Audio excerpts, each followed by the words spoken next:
Bismillahirrahmanirrahim. Alhamdulillahilladzi amarana bitakliyatin nafsi wat tahliyah lita'arrudi nafahatir rabbaniyah. Asyhadu an la ilaha illallah wahdahu la syarika lah wa asyhadu anna sayyidana Muhammadan abduhu wa rasuluhu afdalul wasilah. Allahumma salli wa sallim ala sayyidina wa maulana Muhammadin al-qa'im bihuquqil ilahiyah wa ala alihi wa ashabihi wa zurriyyatihi at-tayyibah. Amma ba'du. Yang kita hormati dan kita cintai para habaib dan para alim ulama, para muhibbin, hadirin, hadirat rahimakumullah. Pertama-tama terlebih dahulu kita memanjatkan puji syukur kehadirat Allah Subhanahu wa taala yang memberikan kepada kita taufik dan hidayah serta inayah. Yang dengan itu kita pada malam ini dapat kembali berkumpul bersama-sama di majelis yang penuh berkah dan rahmat ini. Salawat dan salam kita haturkan untuk junjungan kita Nabi besar Muhammad sallallahu alaihi wasallam dan kepada para sahabat, zuriat dan pengikut beliau. Para muhibbin rahimakumullah, al-hikmatu tsaniyatu wassalasun min al-hikamil ataiyah. Qala al-imam Ahmad ibnu Athaillah as-Sakandari rahimahullah wa nafa'ana bi ulumih. Hikmah yang ke-32 dari Al-Hikam, berkata Imam Ahmad ibnu Athaillah as-Sakandari rahimahullah wa nafa'ana bi ulumi. Tasawwufuka ila ma batana fika minal uyub khairun min tasawwufika ila ma hujiba anka minal guyub. Artinya, bermula perhatian engkau kepada sesuatu yang tersembunyi pada diri engkau daripada aib, celah. Perhatian engkau kepada sesuatu yang tersembunyi dalam diri engkau daripada celah lebih baik daripada perhatian engkau kepada sesuatu yang didinding dari engkau daripada perkara yang gaib-gaib. Itulah terjemahnya hikmah yang ke-32 ini. Ihtimamuka lil ittila' ila uyubikal batinah wal ijtihadu fit takhalli anha afdalu wa aula min ihtimamika ila ma ghaba anka minal umuril ilahiyah.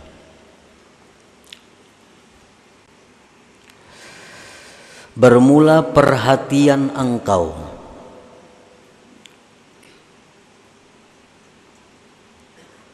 untuk mengetahui kepada sifat-sifat yang tercela dalam batin engkau dan bersungguh-sungguh pada membersihkan diri dari celak-celak aib-aib yang batin tadi.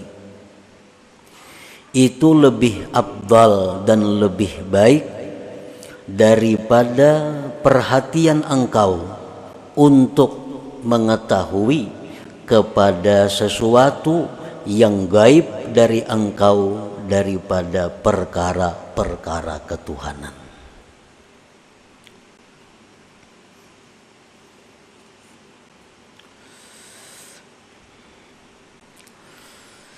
Al-uyubul batinah, aib aib yang batin, sifat-sifat tercela yang ada dalam diri kita. Contohnya kahubbil mali, seperti cinta kepada harta. Nah, ini aib batin.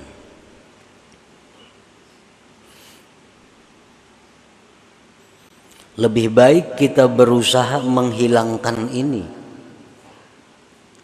daripada kita berusaha untuk mengetahui hal-hal yang gaib yang ada di sisi Allah Subhanahu wa ta'ala. Aib yang batin, sifat yang tercela pada diri kita itu contohnya banyak sekali, antara lain kahubbil mali, seperti cinta harta. Ada dua macam jenis cinta harta ini. Ada orang cinta harta itu li'ainil mal, karena ainnya itu harta. Harta itu duit, umpamanya harta perhiasan, harta perkebunan, harta kendaraan, harta. Yang pertama, orang yang cinta harta itu ada yang cinta li'ainihi, karena ain itu harta. Duit umpamanya, inya itu cinta lawan duit ini karena ain, benda itu duit. Inya sayang lawan duit tuh. Dapat duit simpaninya, sayang, mulanjakan kada maunya. Kena ranai-ranai hitung duit. Ya tuju, cinta lawan ain duit. Ada tak oleh duit ambil, ada rezeki kumpul, mau lanjakannya kada mau, sayang lawan duit itu.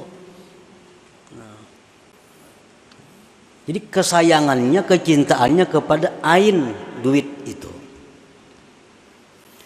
Ini nukar baju kada mau nang baik-baik, sayang duitnya. Nukar makanan kada mau nang nyaman-nyaman, kalau perlu apa makanan yang paling murah itu nang ditukarnya, sayang lawan duit. Nukar kendaraan yang paling murah, kenapa? Ya, ini orang cinta kepada ain, benda, duit itu sendiri. Ada orang cinta kendaraan, nukar motor ini, nukar motor ini. Ini banyak bisi duit. Ini lawan duit kada sayang. Cuma benda lain, motor ini nukar, sayang lawan motor. Kayaknya bisukan dipusutinya motor itu. 2-3 buah mesti motor di rumah nih. Kayaknya anak betulak kemana, ini akun betaksi, sayang motor dipakai. Nah, kayaknya hancur, kayaknya karena hujan, kayaknya apa, tagipak orang gurai. Ini sayang lawan motor itu. Nah, ini orang sayang lawan ainul mal. Ini orang ainul jahli, ain kebuduhan, paling buduh manusia. Kada pintar artinya nangka itu. Hampir 5 buah bisi motor tapi kada mau memakai, sayang. Kalau gurai, kalau apa, kalau tegipak orang.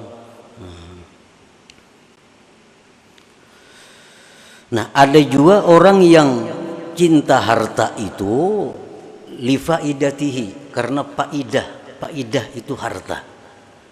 Nah, ini terbaik daripada yang tadi. Ali anna bil mal tuqdas syahwatu, karena dengan itu harta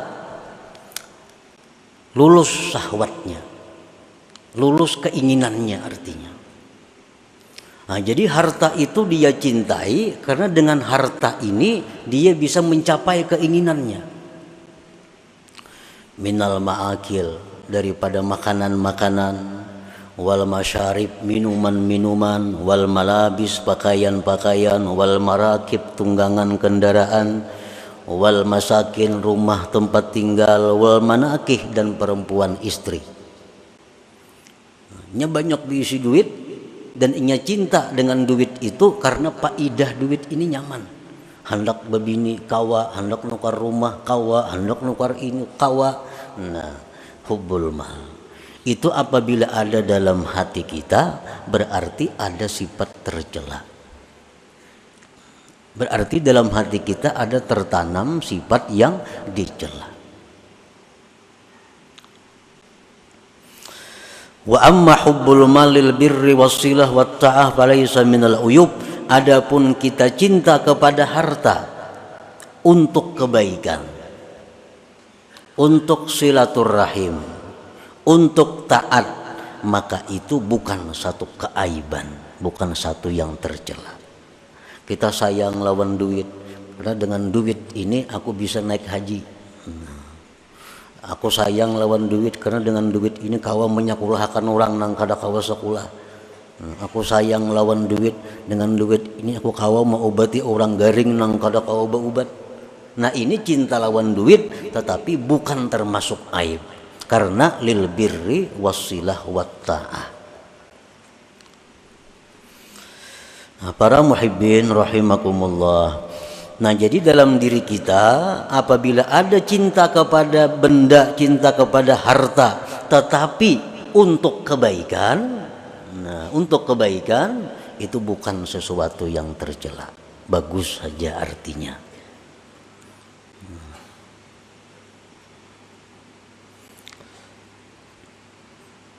Jadi umpamanya kita bisa mengukur diri kita, apakah kita ini termasuk orang yang cinta harta untuk syahwat? Apakah orang yang cinta harta untuk kebaikan?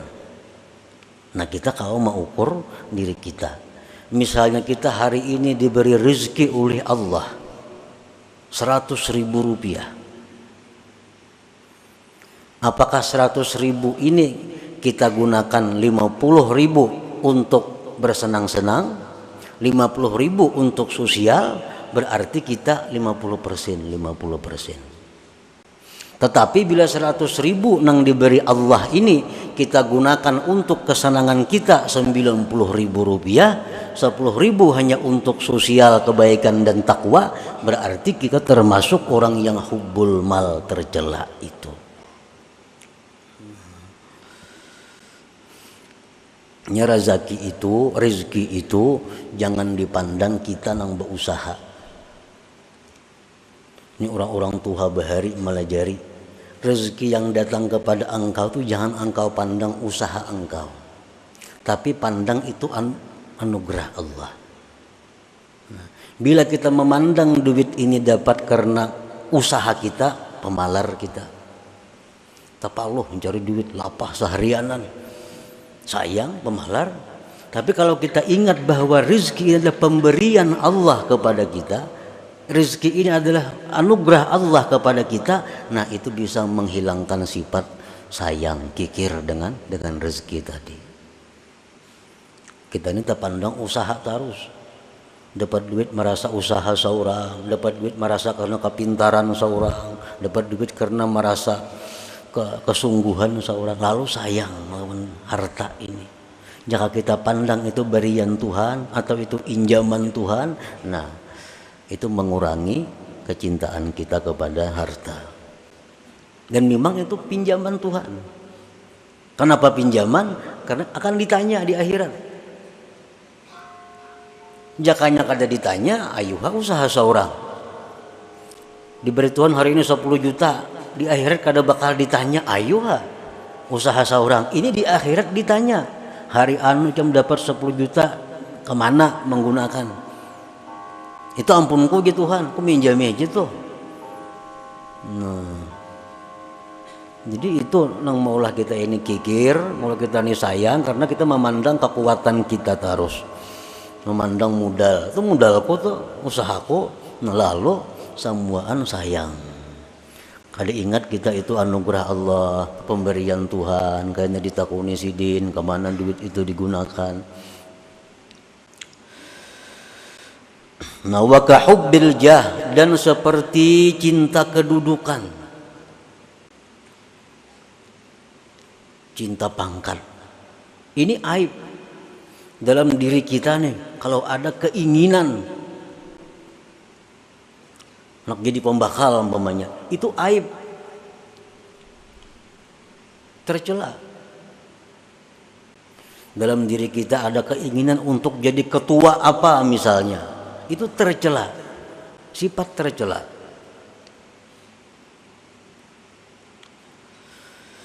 Lianna bil jah yuktasabu tsana wal izzu wal istila fayatayassaru jam'ul mal wa taskhirun nas.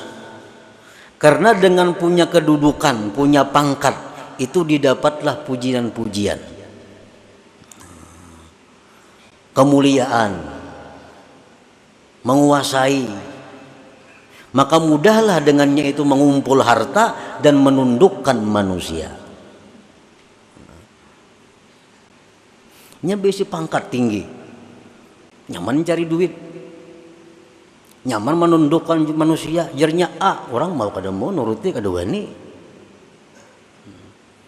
Nah, jadi dalam hati kita kalau ada hendak macam itu, tercela ngarannya, ada sifat tercela. Wa amma hubbul jahli i'zazid din wa ikamil haq wa nasril mazlum falaysa minal uyub. Kalau kita mencintai kedudukan, mencintai pangkat jabatan dengan tujuan memuliakan agama, mendirikan yang benar, menolong orang yang teraniaya, nah itu bukan satu keaiban. Aku sayang lawan jabatan gue nih, pembakal nih, aku sayangi benar. Kenapa? Dengan aku pembakal ini aku nyaman memuliakan agama. Ada orang hendak karaoke, kada aku beri izin. Nah, aku berkuasa sini. Ada orang mengadakan kegiatan maksiat, kada aku beri izin. Nah, jadi aku pembakalnya perlu aku pegang. Nah, ada orang teraniaya, ditolong. Nah, kalau macam ini cinta jabatan itu bukan aib, bahkan satu kemuliaan. Nah, jadi kalau kedudukan jabatan itu kita cintai, karena dengan jabatan itu kita nyaman cari duit, kita nyaman menyuruh menundukkan manusia, itu tercela. Tapi kalau jabatan ini kita cintai karena dengan jabatan ini kita bisa menegakkan ma'ruf, bisa mencegah munkar, nah itu bukan satu aib.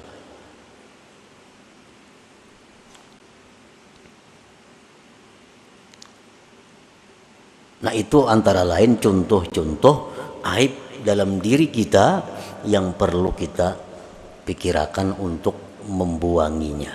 Cinta kepada harta untuk meluluskan syahwat, cinta kepada kedudukan jabatan untuk menundukkan manusia, mencari pujian, mengumpulkan harta, itu perlu hilang dalam diri kita supaya diri kita ini bersih daripada cela. Fastighaluka bil bahthi an uyubika wa sa'yuka bit tathhir min jami'i dzalik aula min istighalika lil ittila' ila ma hujiba anka min ilmil ghuyub kal ittila' ala asraril ibad wa ma ya'ti bihil qadar fil mustaqbal wa kal ittila' ala ghawamidi asrarit tauhid.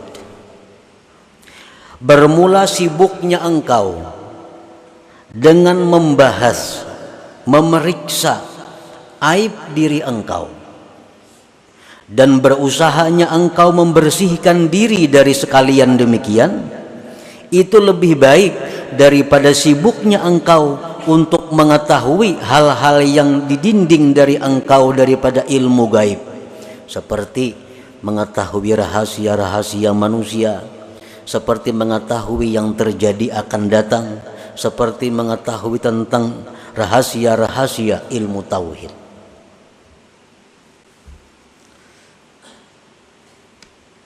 Ini kisah orang yang punya aib. Cinta harta masih ada dalam diri kita, cinta kedudukan ada, dengki ada, dendam ada. Nah, lalu kita ini ada diberi pilihan ilmu. Ada ilmu yang bila kita pelajari, kita akan bisa menghilangkan aib-aib itu. Nah, kemudian ada ilmu yang bila kita pelajari, kita akan tahu rahasia-rahasia ilmu tauhid nang dalam, ilmu-ilmu nang tentang kejadian nang akan datang. Nah, mana dua ilmu ini yang perlu kita pelajari? Yang perlu dipelajari itu adalah ilmu yang bisa menghilangkan aib diri kita. Itu yang perlu dipelajari. Lebih baik kita bersibuk diri dengan membersihkannya dari celah daripada kita bersibuk diri untuk mempelajari hal-hal yang sifatnya gaib itu. Kan ada ilmunya supaya kita bisa kasab tahu di hati orang, supaya kita tahu dengan apa yang akan terjadi, tahu dengan ilmu tauhid yang halus-halus. Nah, kita mempelajari itu kalau sudah diri kita ini bersih dari aib dan celah. Selama dalam diri kita masih ada hal-hal celah tadi, lebih baik kita berusaha menghilangkan itu. Nah, ada amalan.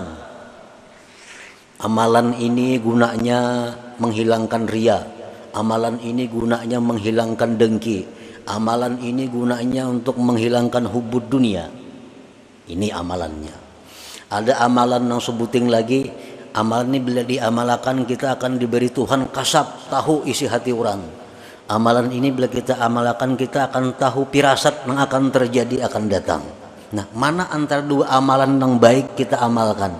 Amalan yang pertama ini yang perlu supaya diri kita bersih daripada celaan-celaan itu. Nah, doa umpamanya lagi. Kita lawan Tuhan bisa berdoa supaya ini, bisa berdoa supaya itu. Tetapi doa apa yang paling baik kita minta kepada Tuhan? Doa apa yang paling baik kita mohon kepada Tuhan?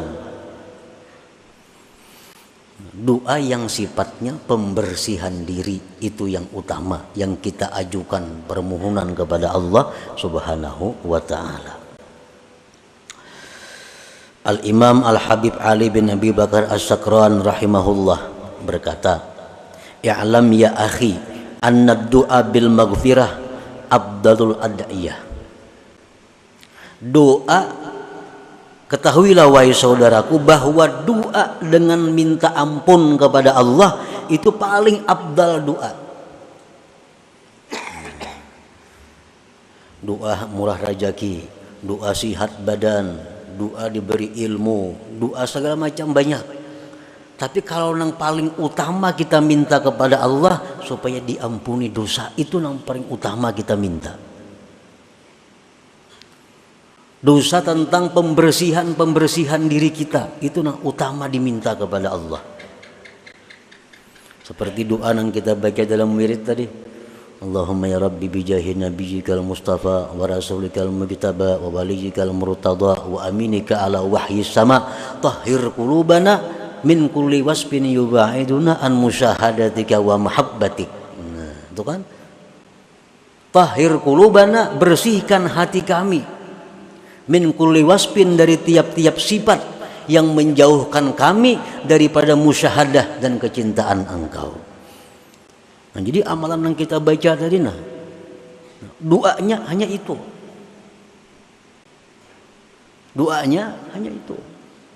Minta bersihkan hati kepada Allah agar hati kita bersih dari sifat-sifat yang membuat kita kada bisa musyahadah kepada Allah.